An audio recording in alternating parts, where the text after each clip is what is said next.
Hi, my name is Dr. Alan Barnard. I'm CEO of Goldratt Research Labs. I'm a decision scientist and also a theory of constraints expert. It's a great honor to do this presentation today with the title, How to Ensure that AI Will Create Value in Dermatology for all the stakeholders, but answering the question through the lens of theory of constraints. There's a tremendous amount of hype and expectations around AI. Will it actually deliver? In my presentation, I will cover 6 parts. First of all, for those that are not familiar with theory of constraints, I will answer what is theory of constraints. Secondly, I will answer the question, what are the principles of technology-based value creation in relationship to the insights from theory of constraints? Thirdly, I will cover the 6 questions that you can use as a kind of an audit on why a powerful technology like AI could be necessary but not sufficient to bring real value. I will cover those generic questions, and in section 4, I will cover how these questions could potentially be answered for AI in dermatology. How AI could potentially help to improve diagnosis, treatment, customer care, but also profitable business growth. And I'll end off with some conclusions and recommendations, and then leave it open for Q&A. So let's start. What is theory of constraints? Well, theory of constraints was developed by Dr. Goldratt in the early 1990s, and it's based on a systems approach of improving systems. It views an organization as a system, and it says that a system has 5 parts. There's the goal of the system. That goal of the system, in terms of what the impact or income is that you're trying to achieve, by when and for who, will also determine the other 4 parts of a system. The second part is the work the system must do to achieve the goal, the work it does, what products it provides or what services it provides. The third part of the system is the resources it needs to produce the products and the services, enough of it to achieve the goal. It not only dictates what the resources are, but how much of each resource it is that we need. That is why it's so important to be very clear and specific around the goal of the system. The fourth part is what's the rules that we are going to be using for making decisions within the system, for deciding how we will do the work, how we will allocate the resources. Chess is a good analogy of thinking about the rules. You get 2 types of rules. You get the rules to play the game, which in the case of chess is not that difficult. You can even teach a child. The thing that makes chess so difficult is figuring out the rules to win the game. From a business perspective, those are the rules that we use for making decisions when we are designing our business, when we are planning our business, executing, and as well as continuous improvement. So what are the rules for making the decisions that achieves the best performance for the system and not for parts of the system, which is called local optimization? And then the last part, the 5th part, is what's the metrics that we will use for getting fast feedback? The lead measurements, the lag measurements, but also the compliance measurements, in that asking the question, are we actually following the rules? So you might ask, well, where's the idea of a constraint? Where does that come in? It comes in at point number 3. It says that a constraint is simply any resource that you do not have enough of to achieve the goal that you've committed to, whether that is a for-profit or for-purpose goal, an income goal, or an impact goal. So in the essence, theory of constraints helps us to find the one thing to focus on, that one thing that can change everything for us. The constraint in any business can only be in one of 5 places. We have a clear goal. If you don't, then clearly that's the one thing you should focus on, is defining a clear goal. But once you have a clear goal, the next question should be, do you have enough demand for the products or services that this business produces, organization produces, to meet the goal? If not, then that's the one thing to focus on. You have to find out what you can do to get customers to willingly pay more, buy more frequently to achieve the goal. If you have enough demand, the next constraint could be, we have enough demand, but do we have enough capacity to reliably deliver the amount of products that we need to deliver to achieve the goal within the tolerance time of the customer? So it doesn't help if a customer phones up and we have to quote a lead time of, you can only get an appointment in 3 months' time. Clearly now I have a capacity constraint. If I cannot do enough of the work within the tolerance time of the customer. The third constraint could be supply. There's some external resource that have become a constraint somewhere upstream in our supply chain. Either I can't get enough of the equipment or raw materials or consumables that is required to do the work. It could also be cash. I might have enough demand and capacity and supply, but I can go bankrupt if I don't have enough cash. So I have to manage the cash very carefully and not allow that to become a constraint. And then the last part, my favorite, is the constraint can also be management attention.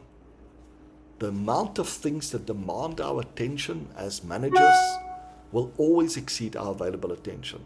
So that always becomes the ultimate constraint, regardless of where the constraint is. And you have to find out and ask yourself, where's the constraint in your business? Theory of constraints also provides us with a process of ongoing improvement. Regardless of the size of the business, the type of industry, this process always works. Step 0 is define the goal in a matrix. What are you trying to achieve? Once you know the goal, you can then say, identify the system constraint or constraints. What resource or resources don't I have enough of to achieve the goal? Once I have identified those resources, before I go and get more of them, I first must check, am I really utilizing what I've got? So step 2 is decide how to better exploit rather than waste my scarcest resource. And most of the time, the most common way that we waste our scarce resource is we're using it to do stuff that's not needed. So we are trying to satisfy demand that's not within our target market, or we're wasting capacity producing products or services that are not needed or not for our target market, or we're wasting supply or cash or even management attention. So normally the first step in that, decide how to exploit this, is essentially what can we stop doing. Once we know that, we have to figure out what must we start doing. Step 3 says subordinate everything to this decision. Any policy or behavior or measurement that's in conflict with the decision how to better exploit and not waste it, I need to modify. And this is very much depending on where the constraint is. If I have a capacity constraint, I can sell whatever I can produce. I only want to produce one product or service. And as a result, I don't want to switch, because every time I switch, I lose capacity, I lose cash, I lose management attention. Subordinating everything to it says anything that is in conflict with that policy, I should change. But what if a constraint moves? Then if I don't have enough demand to sell whatever I can produce, maybe I'll have to add additional products or services. That's what elevated the system constraint is. But then I will have to change the rules. I might have to add additional products and switch over from time to time. So elevating the system constraint is if in the previous steps I'm exploiting to the most the capacity, the demand, the cash, the supply that I have, my management attention, I'm not wasting anything. If it's still not enough to achieve the goal, then go and elevate the system constraint. Go and add more products, add more capacity, add more supply, add more cash, hire more managers. And in the last step, step 5 is a warning. Do not let inertia become the constraint. Go back to step 1. And that provides me with a process of ongoing improvement. So to end off with this question, where is the constraint in your business? That is a question that also has an impact when it comes to the technology that we are going to be deploying. So think about that step 3. Subordinate says, only make changes that will help me better exploit or elevate the constraint. Don't make any changes that's not going to help that. If it doesn't strengthen the weakest link, don't do it, because else it won't strengthen the system. So that's the principles for technology-based value creation that Dr. Goldratt developed. He said that the implications of theory of constraints on technology is the following. Principle number one, a technology can bring benefits if and only if it diminishes an existing limitation. So if the technology does not diminish or remove a real limitation or constraint, by definition, it cannot create value. If you are expecting to get benefits from AI, are you clear in your mind what is the value that it will create by checking what is the constraints or limitations that it will diminish?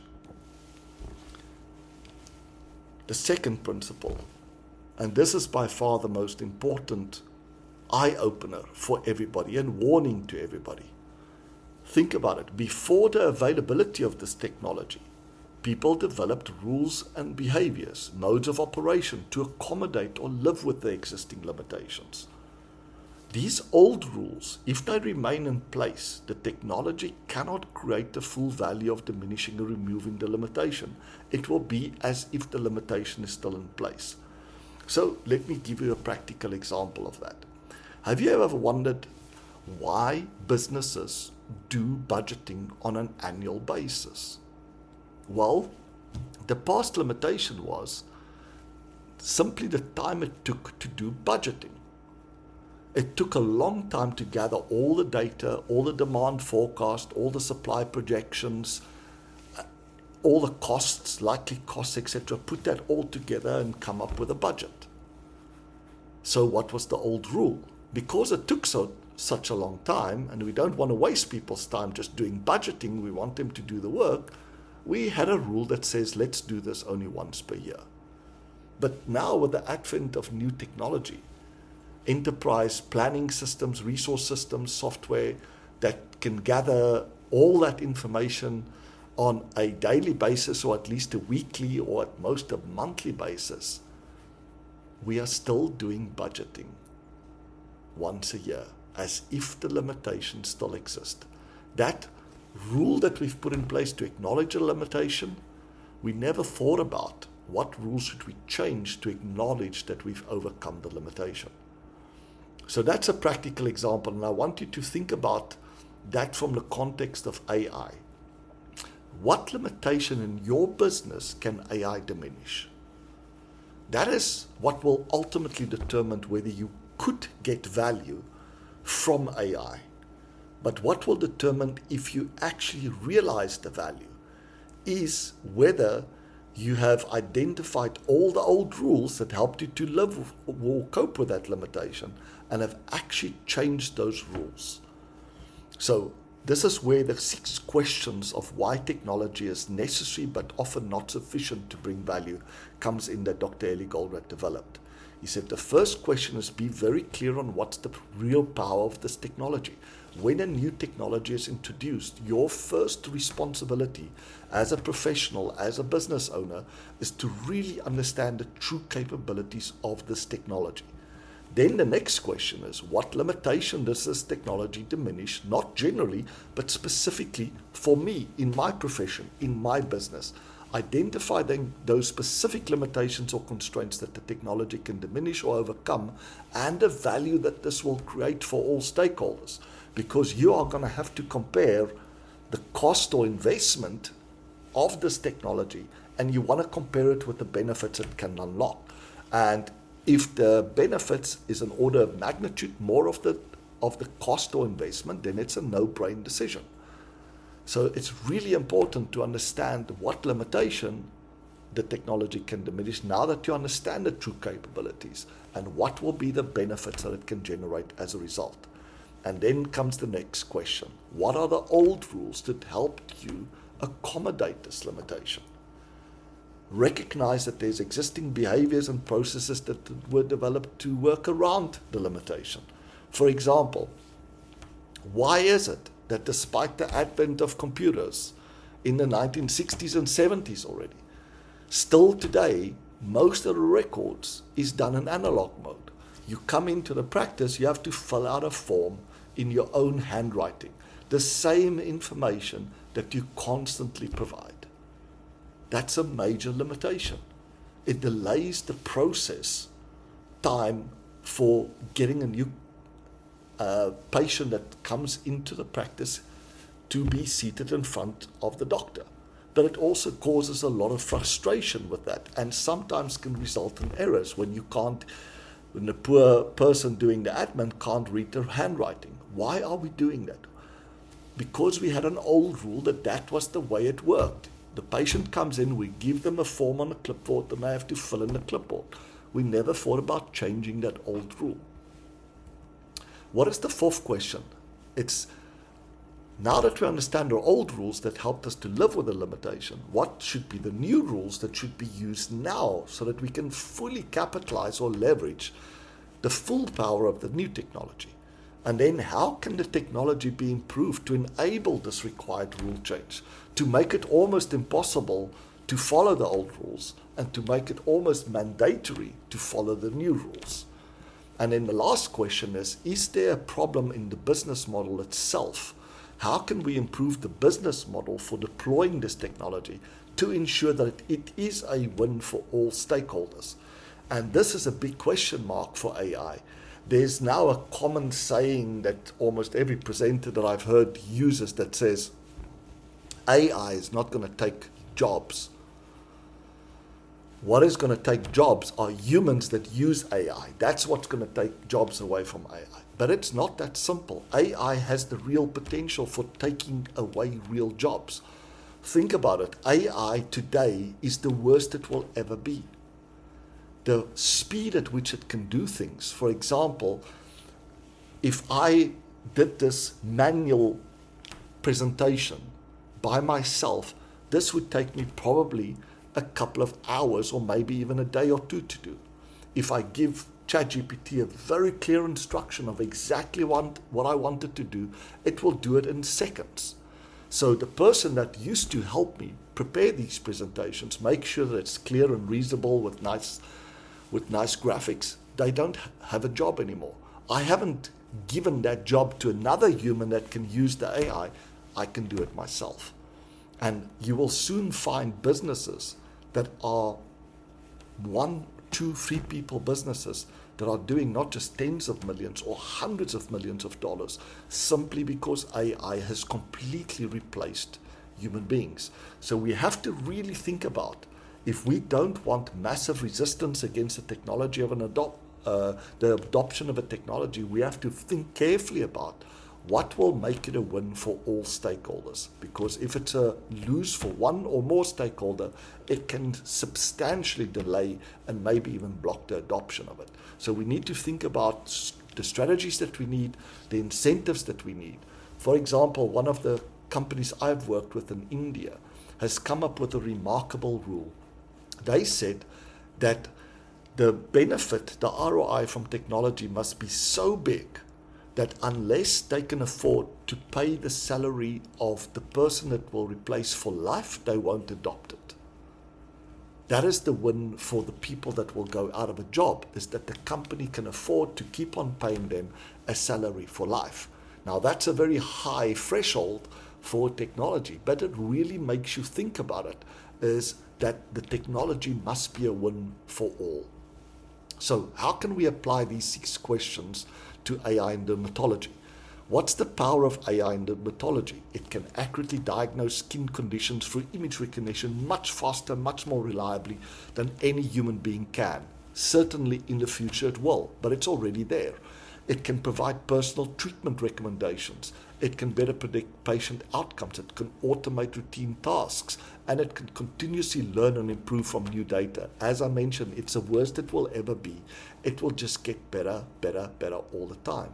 So what was the limitations that this technology can remove? It can diminish the limitations such as subjective visual assessment, having to use time-consuming manual diagnosis, limited access to specialized care, the potential for human error, and the challenge of keeping up with the latest research and treatment options that took up an enormous amount of time for dermatologists and their other specialists. So what were the old rules that we used to live with these limitations? We had standardized guidelines for assessments. We couldn't create individual assessments for every single patient. We had infrequent screening protocols. Only do this once a year or once every 5 years, even though it's something that you might want to continuously monitor and catch it before it becomes too late. We had analog patient records, as I mentioned. We had the need to consult with specialist colleagues. There was patients being advised to get second opinions because of mistakes that can be made. Continuous education and certification to stay up to date with the many new developments in their field. Can you imagine how could you ever compete with ChatGPT? It's constantly learning. It will always be up to date. So, what are the new rules we should use now? We should start looking at under what conditions can we put our trust into AI-assisted diagnosis. There's massive resistance against this, but is it really worse than human subjective opinions? There's a lot of bias in human subjective decision making, but not just bias, there's a lot of noise. There will be difference for the same patient if it was assessed by different doctors. And even that same patient, if they are assessed at different times, there will be a different assessment by the same doctor. AI do not suffer from this level of bias and noise. Utilizing AI for preliminary assessments or earlier detections, relying on AI for evidence-based treatment and recommendations, embracing continuous collaboration between AI, and ensuring, of course, data privacy and ethical use of AI, even though we've digitized everything. Improving the technology itself, we'll have to implement some improvements, else it simply won't be adopted. So it has to be user-friendly. It must provide comprehensive training built into it through little videos that can show you how it works, or by interacting with the AI to say, show me how this works. It must encourage patients to use AI-based apps for ongoing screening.